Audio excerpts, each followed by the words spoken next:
Good evening, ladies and gentlemen. When you think of dance, what comes to your mind? Movement, right? Swirl of skirt, a flash of a pirouette, or the energy vibrating through the room. Or maybe sore knees and lower back pain if you're anybody like me after a long day at work. But what if I told you the most powerful moments in dance are often found in stillness? I am Shalini. I'm here today to share a glimpse of the world of dance as I have seen it through my lens. Because Indian classical dance, it's not just about moving your body, it's about telling stories, it's about surrender, it's reverence. And I'm speaking mainly about Indian classical dance because that's where my heart and my camera have spent most of the time. In Indian classical dance is nearly 1,000 years old. In fact, it's said that Lord Brahma made dance by blending words from Rig Veda, music from Samaveda, movement from Yajurveda, and emotions from Atharva Veda to form Natya Shastra. That is the fifth Veda. That is also known as the fifth Veda. And photography is barely 200 years old, a blink compared to the timeless tradition of our Indian classical dance forms like Bharatanatyam, Odissi, Kathakali, and many other dance forms we have in our country. Yet, when these two worlds meet, something magical happens. Capturing these fleeting stories is not just about technical skill, it's also about the feeling. It's about surrender. And above all, it's about the utmost and deep respect for the sacredness of the dance itself. And who else than Guru Priyadarshini Govind to show that beautiful abhinaya of reverence? Let's talk about stillness in dance. The different kind of stillness. Here, this is a very good friend of mine, Sushmita. She's holding an aramandi there. By show of hands, how many of you can comfortably sit in a full squat with a smile on your face and hold it there? I know I can't. But when you see on stage, when a dancer is comfortably there, freeze in that moment, hands aligned in a perfect mudra, and the gaze burning with great intensity, that is literal stillness. This is a beautiful Kuchipudi dancer, Sri Lakshmi Govardhan. In Kuchipudi, with all the dynamic leaps and glides, there is a sudden pause. With all the balancing act they do on the brass plate, there is still a small pause where the emotions show. In that fleeting stillness, the dancer's soul shines through. As a photographer, it's very important to catch these emotional moments. And this is our lovely Kapila Venu. I had the privilege of photographing her here at BIC just 2 years ago. And I'd like to talk about spiritual stillness that she embodies in her performances. Between those powerful movements and the powerful gestures the actor performs on the stage, between each movement, the stillness and the spirituality just merges together. It's not just on the stage. I had the opportunity to witness this happen in the green room as well. I'm not sure how many of you know, but the process of getting ready for a performance, followed by a Kutiyatam dancer, is also very, very long and impressive. They offer prayers and they maintain silence, and they go talk to their accompaniments before they start the process of getting ready, and they try to transcend that spiritual stillness in them onto the stage. As photographers, we must be hunters of these tiny sacred stillness. Of course, we all come armed with fast shutters and lots of memory cards. That's how we hunt for these moments. And From a photographer's perfect perspective, it's also like being a dancers by ourselves, but with a camera. Here's a picture of Bharatanatyam dancer Matangi Prasan. This is a studio shot picture. All the other pictures that I showed you were from a stage, but this one is from a studio. I've chosen this picture to show how movement and stillness can be blended together in a picture.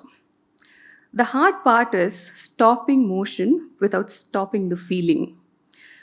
The real job for us is to freeze the moment without freezing its soul. The biggest challenge in this picture was to somehow make her move and then capture the exact moment where she holds still so that both the entities are not lost upon. It was still a fun shoot. It was almost 1 a.m. when we got this image. So, why does stillness matter so much? When you watch a performance and when you go back home, probably 2 or 3 days later, would you remember the sequence or would you remember the glimpse of the performances that you stole in your mind? I think as a photographer, it's again our job to freeze those moments. A raised eyebrow, a glance in the distance, and suddenly you know you're not just an audience, you are a dancer yourself. You're suddenly Sita in the forest, or Radha yearning for Krishna, or Shiva ready to unleash cosmic dance. This is a picture from beautifully choreographed Sabari Moksham, where Lord Rama finds flower somewhere in the forest and he brings it to Sita. It's just a moment before Shurpanaka enters the frame. For me, this particular stillness mattered most because this is probably the last happy moment they had in the forest.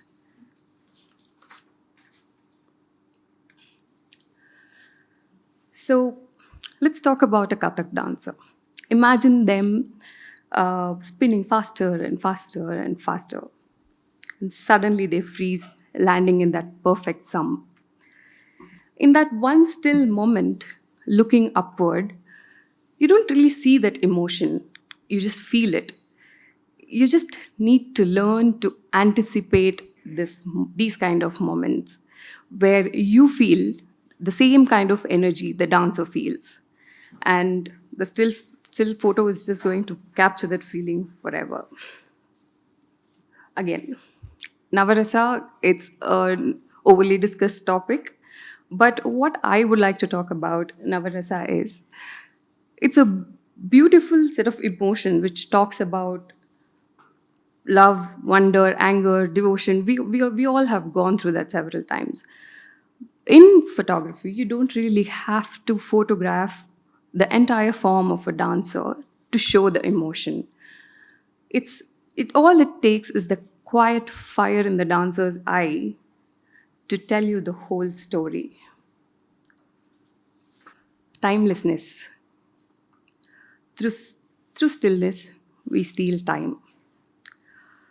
A fleeting gesture like this, which can be lost in a heartbeat, is now captured.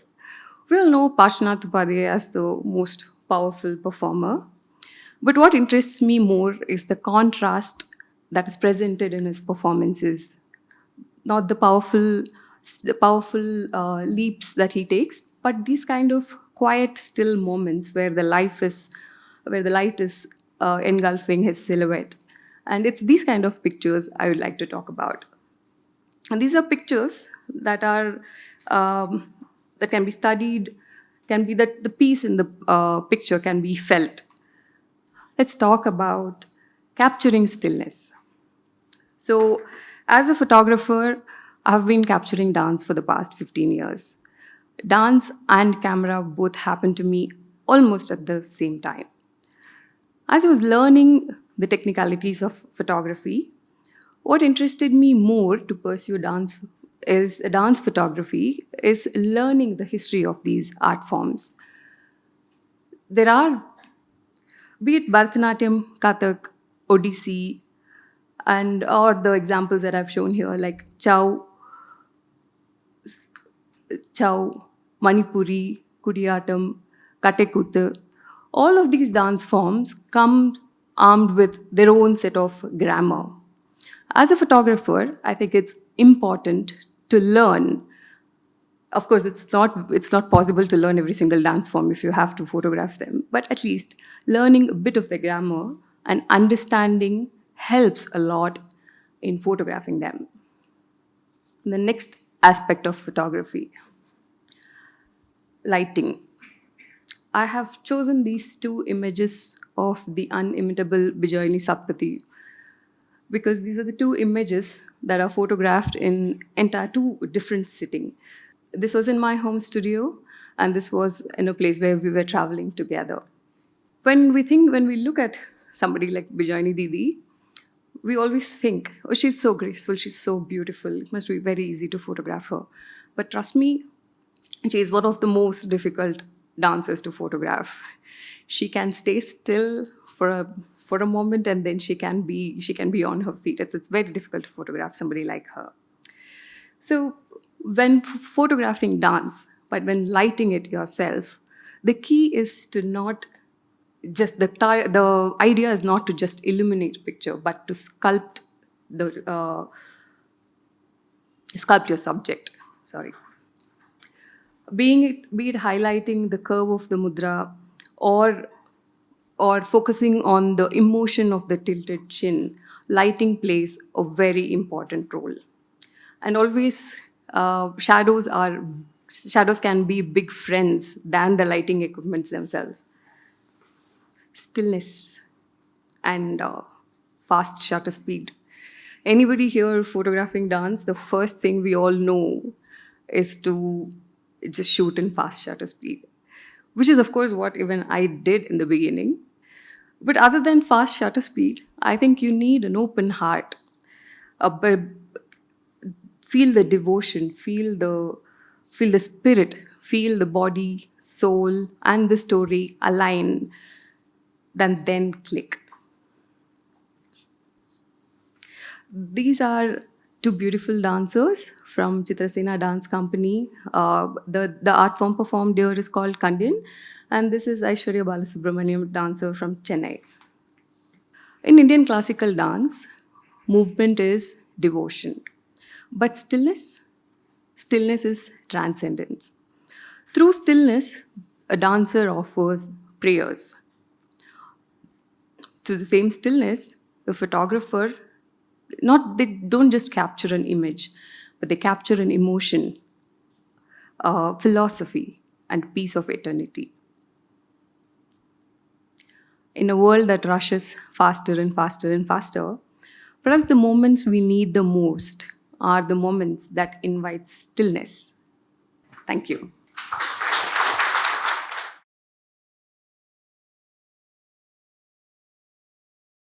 As you said that a dancer's eye speaks a lot, how do you like normally now stages are like huge. So like the audience could be like miles and miles away. How do you capture the eyes and the emotions of the dancer when the space is so vast?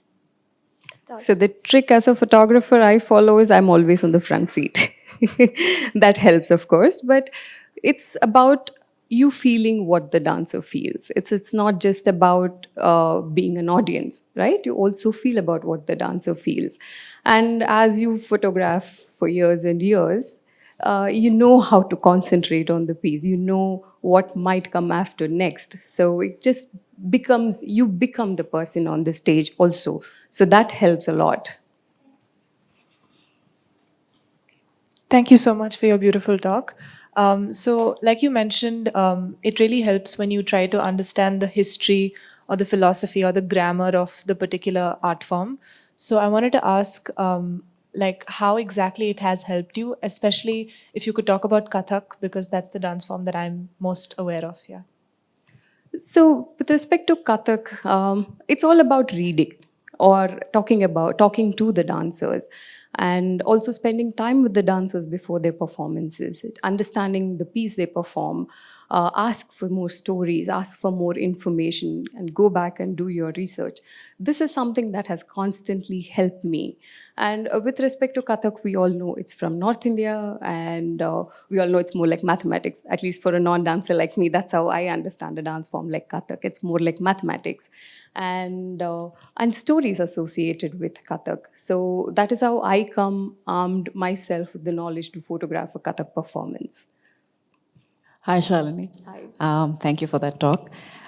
I was wondering, when you are capturing the shots, does it help for you to see the performance once before during the practice runs versus, let's say, you have not seen it and it's absolutely organic and you are there with the camera and the magic is happening? How do you know that this is the time when I'm going to get that money shot, maybe, or so many other things? Yeah. So how does that process work for you? Thanks. So there have been a few times where I'm invited to the rehearsals, and most of the times I don't get invited to anything, anything but the final performance. So again, it's about that anticipation. So in Bharatanatyam, if the performance, if the dancer is moving to one side, to expect them to move to the other side as well, right? So it's those kind of small preparations, small knowledge is what helps me when I have missed it the first time. And almost always, sometimes, I just put the camera on and I'm watching what's happening on stage instead of photographing, because whatever is happening on stage is so soulful and it requires a lot of attention. And then I forget, oh, I'm here to photograph, and I've just put my camera down and I'm watching it. And then you pick it up and then continue to keep shooting. And the money shot, I think it mostly happens in the studio shoots. Stage shoots, it's a narration. It's a story. If you've missed that moment, you've missed that moment. You have to be there 100% to capture that moment. Otherwise, it's gone. But money shots are the ones that happens in the studios, in my opinion, and in experience. Hi, I have a question which is a little bit more like towards the lighting part of it. Sure. So there's a lighting person at almost all of these shows, right? Yeah. Do you kind of have a conversation with them before the show starts to like kind of figure out how you want to take the shots, or is it just on the go? That's something I would love to do, but 99% of the time it doesn't work that way, because the lighting is set according to the mood of the performance, according to the scenes that are going to unfold, according to what the production needs. And mostly stage lighting is always to cater to the audience. It's never to a photographer's wish. So if you ask me, for most of the performances, the lights will be overhead. When I try and photograph, I'll only get completely dark eye sockets, and I have to work with images like that. So that almost never happens. So at that point of time is when our technical expertise comes to rescue. So we just have to be there, use a wider aperture lens, maybe faster shutter speeds, and a permutation and combination of these settings is what finally helps you. Unless you have your own lights, that is not going to happen. Thanks for your talk. Most welcome.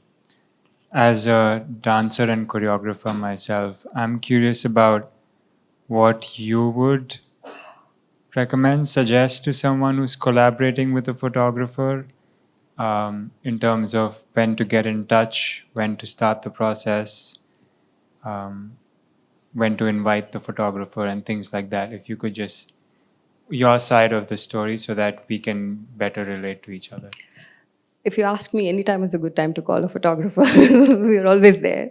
But with respect to the performances, what I would really say is, if you can invite us to 1 or 2 rehearsals, and if you let us go through the flow of the pieces, that will be of tremendous help.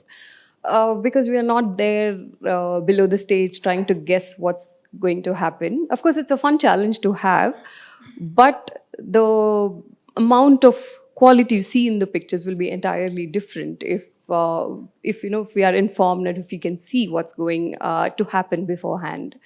Yeah, so probably 1 or 2 rehearsals and the performance will be great.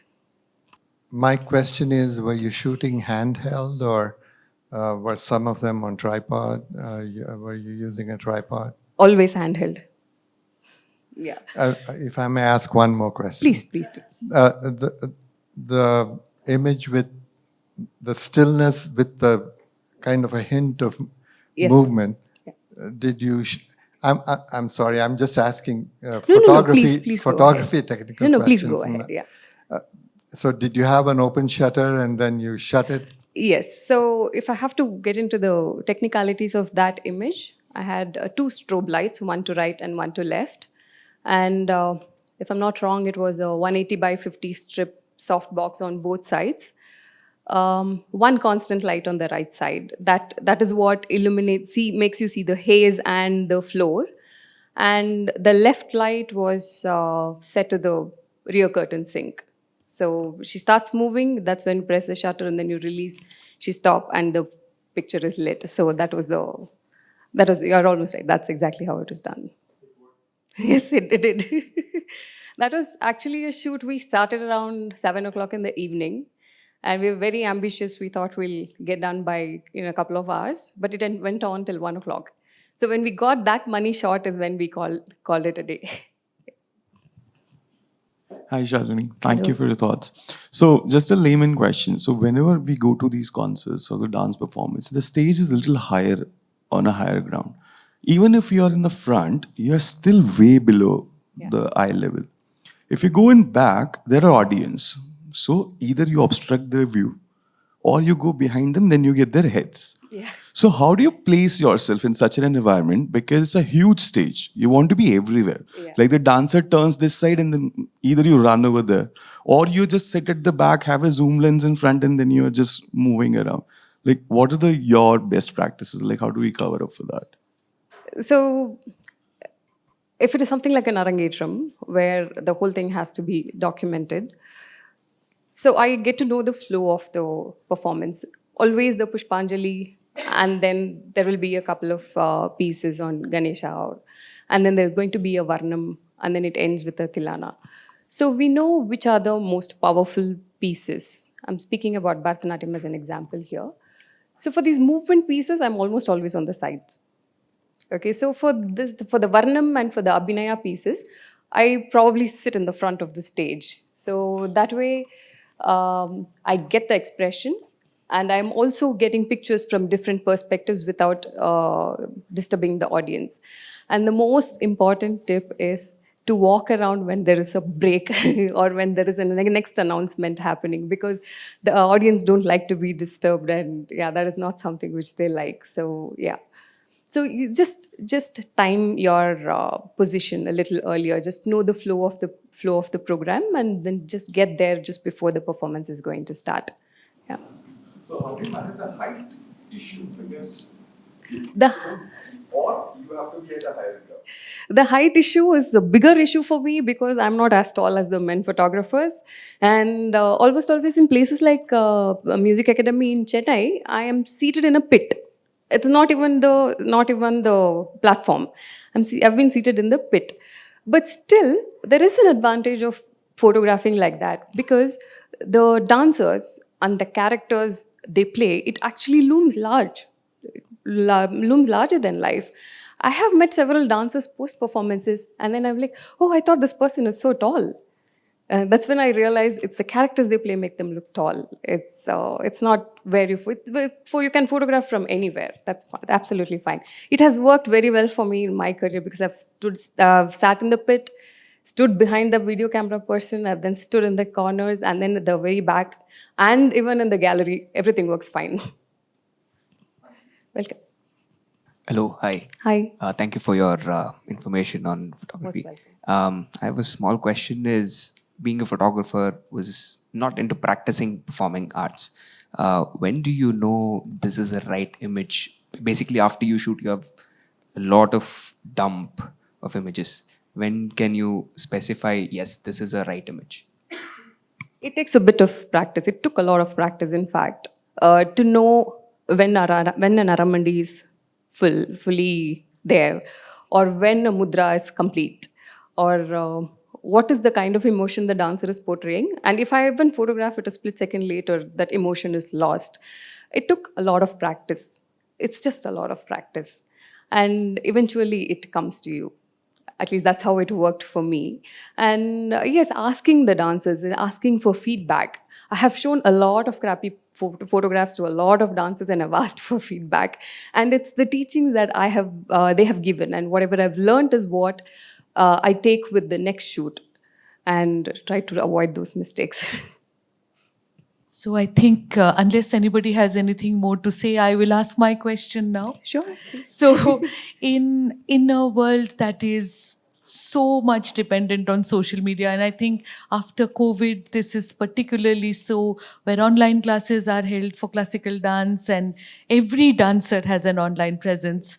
Do you feel that still photography has become either irrelevant or exoticized into an art form? I definitely felt that, particularly during COVID, a lot more so during COVID, where people were just taking screenshots from a remote location and calling it a photo shoot. I was really hurt when I saw those things happening. But slowly, there are a few things only a still photograph can do, right? And people do find need for the still photographs. So I am glad we're being still called. And yeah, after COVID, things have changed a lot. Particularly when after social media taking off and the reels culture taking over, there is I do feel there is less and less work for a still photographer now. I hope it changes. Do you see yourself as a documenter, like a historical documenter of dancers gone by? Do you see yourself as part of a tradition that records what was and what is to inform what will come? I see myself as both, because as a visual storyteller, there is not just one story we are saying. We are speaking about the dance forms, we are speaking about the dancers, we are speaking about what the art is today, which is not going to remain the same tomorrow. So I think I would like to be both. Thank you so much, Shalini, Most for welcome. all the work that you do. Thank you. Thank you very much.